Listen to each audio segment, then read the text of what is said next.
We've all seen it happen. Mom, dad, or even grandma saying LOL instead of actually laughing out loud. You might have even okay boomeranged them back.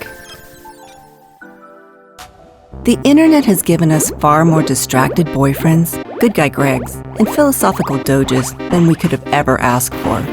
But it's also changed the way we speak, right down to our syntax. The origin of the term meme itself helps explain the power of internet slang. Coined by evolutionary biologist Richard Dawkins in 1976, meme was the societal equivalent of gene, with images and phrases mutating over time, evolving beyond their original cultural moment, or going extinct.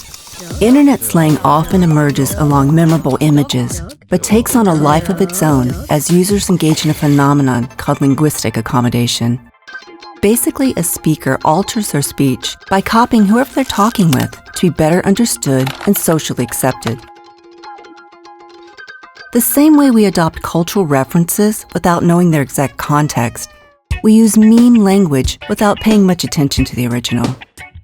The variety and expressive capacity of memes means that sentences like, "You're forever alone because you're a grumpy cat, you should adopt a doggo," can be easily understood, even though literally they might not make much sense. The force of the internet zeitgeist has been changing and supercharging our conversations for over 30 years, starting in the early 1980s with Calgary resident Wayne Pearson's alleged coining of LOL.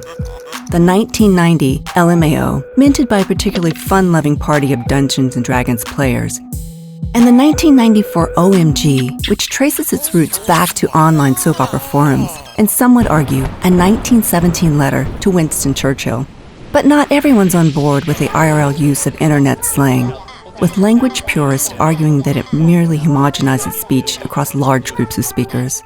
Yet internet memes and slang arose as a creative workaround to the limits of different mediums, say Twitter's character limit or a text message lack of support for nonverbal language.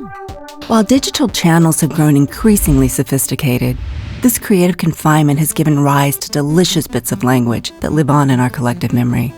The internet has enlarged our vocabulary and added yet another layer of nuance to the way we write and speak. And in my humble opinion, that can only be a good thing.